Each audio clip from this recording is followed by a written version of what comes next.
Olá, meu irmão, olá, minha irmã. Estamos aqui mais uma vez para dar continuidade aos nossos devocionais semanais. Hoje, o Salmo 25. Mas antes de tratar do Salmo 25, se você ainda não viu os 24 salmos anteriores, vá ao meu canal do YouTube, por extenso Pastor Cantoca, e lá você vai encontrar tanto os 24 salmos anteriores, quanto também outros materiais que certamente te auxiliarão no crescimento espiritual diante do Senhor e no testemunho de vida diante deste mundo que tem se corrompido e necessita de Jesus Cristo como Senhor e Salvador de sua vida. Vamos ao Salmo 25. O Salmo 25 é um grande resumo da vida de Davi. Um resumo diferente daquilo que ele já expressou em outros salmos, porque nesse salmo ele expressa muito mais os seus sentimentos. E é isso que nós vamos ver. É um salmo, então, como eu já disse, escrito pelo rei Davi, rei de Israel, e acredita-se que esse salmo tenha sido escrito já na sua velhice, porque ele faz uma referência aos seus pecados da juventude.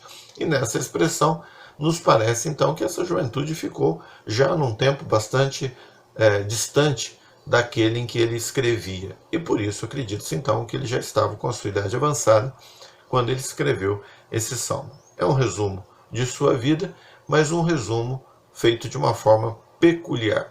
Nós sabemos que Davi é um homem que foi considerado ou foi afirmado por Deus de que era um homem segundo o coração do Senhor, é um homem segundo o coração de Deus. Então, apesar de seus erros, de suas falhas, Davi era um homem segundo o coração de Deus. E como isso poderia ser? Poderia ser, creio eu, baseado na sua sinceridade. Davi sempre foi sincero diante do Senhor. Ele sempre colocava tudo aquilo que ele sentia, que ele pensava diante de Deus e não disfarçava, não tentava ser outra pessoa diante de Deus, mesmo quando ele sabia que estava errado.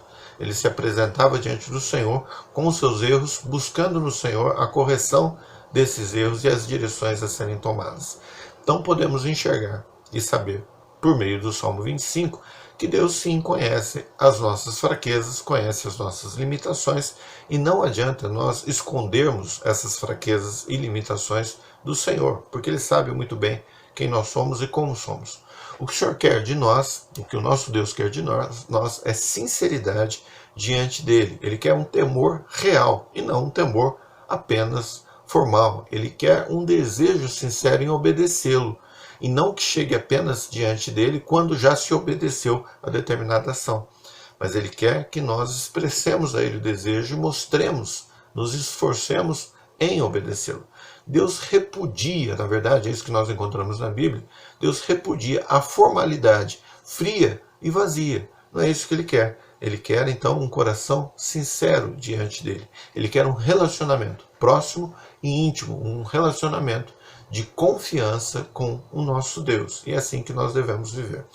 Quando nós olhamos para o Salmo 25, esse salmo é um salmo, e que eu coloquei o título, o acróstico da vida. Por quê? Porque ele é um poema de um homem, segundo o coração de Deus, que é Davi. Esse salmo é uma oração, é Davi se dirigindo a Deus e escrevendo, então, essa oração num formato de um poema, e um poema acróstico, né? E por essa razão não há como nós dividirmos esse poema com começo, meio e fim. Eles são expressões de sentimentos, seja de temores, receios, sendo rebatidos imediatamente pela confiança que ele tem em Deus. Então ele expressa o receio, mas imediatamente ele expressa que aquele receio ele é sobrepujado pela confiança que ele tem no nosso Deus. Quando nós olhamos para esse salmo, nós não devemos achar que ele é um tratado teológico, porque ele não é um tratado teológico. Ele é apenas a expressão de um homem normal diante do nosso Deus, um homem temente a Deus. Ele também, esse Salmo 25, é o primeiro acróstico nos livros dos Salmos. Então, se você quer procurar estudar sobre acróstico, no livro dos Salmos, esse é o primeiro acróstico que você deve ver. E o que é um acróstico? O acróstico é um poema em que no início de cada frase desse poema, e as frases estão nas linhas horizontais, né? Então o início de cada frase desse poema é uma letra, e essa letra no sentido vertical forma uma determinada palavra, ou uma expressão, ou um princípio, tem ali uma máxima, né, que é formada no sentido vertical. Eu vou colocar um exemplo para você aqui do lado, que eu fiz agora rapidamente, e o título, então, né, desse meu acróstico é: quem é Jesus? Quem é Jesus? Jesus é o Rei dos Reis. Essa é a primeira afirmação. Jesus é o excelso libertador. Jesus é quem? É soberano Deus. Quem é Jesus? O único Salvador.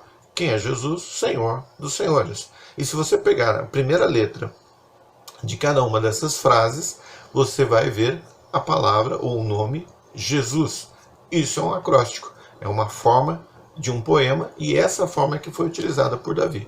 Ele pega cada frase desse salmo e o início de cada frase ele usa uma letra do alfabeto hebraico. Então, quando você olha esse salmo, você encontra todo o alfabeto hebraico descrito na sua linha vertical, com cada uma das letras, das primeiras letras das frases. Então, esse é o acróstico que nós encontramos no Salmo 22. Eu já aproveito aqui para relembrar você algo que eu já tratei do quiasmo, né? E o quiasmo, eu posso pegar esse mesmo acróstico que eu tratei para você, e você vai encontrar, que eu coloquei como exemplo para você, e você vai encontrar nele também um quiasmo. Que é o quiasmo? Uma forma de paralelismo. Então, você olhando para esse acróstico, esse poema que eu fiz aqui rapidamente como exemplo para você, você vai encontrar a primeira frase: Jesus é o Rei dos Reis, e a última frase: Senhor dos Senhores, expressa a autoridade de Deus. Então existe um paralelo entre a primeira e a última. Depois a segunda: excelso libertador, e a penúltima: único Salvador. Então libertador e Salvador é uma característica, um atributo do nosso Senhor Jesus Cristo. E eles estão em paralelo. E depois chega-se ao meio. Isso tudo revela o quê? O soberano Deus. Então esse é um exemplo também de uma forma poética, de uma forma de escrita, não só hebraica, mas em outras línguas, até no português nós temos isso também, em que você faz esse tipo de arranjo, né? Então nós temos um acróstico. O quiasmo não acontece no Salmo 25, foi só um plus aqui nesse vídeo, né?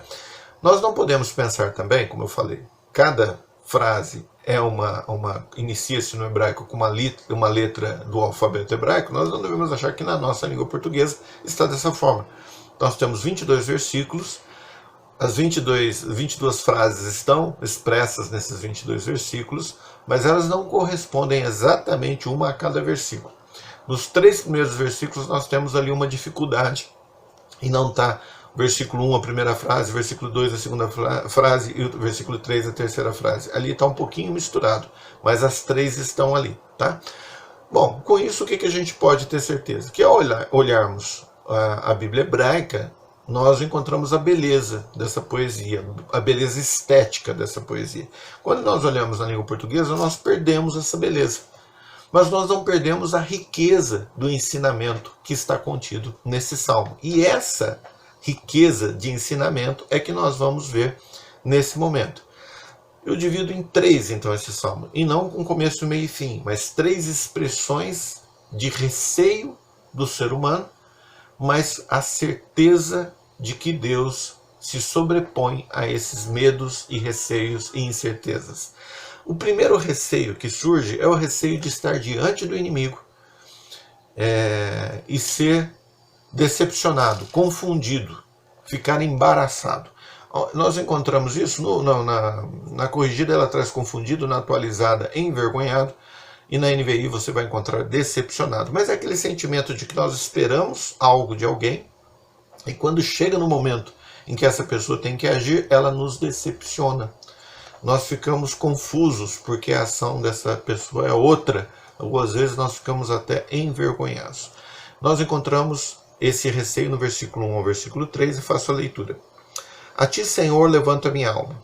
Deus meu, em ti confio, não me deixes confundido, nem que os meus inimigos triunfem sobre mim. Na verdade, não serão confundidos os que esperam em ti. Confundidos serão os que transgridem sem causa. Também no versículo 19 ao versículo 22.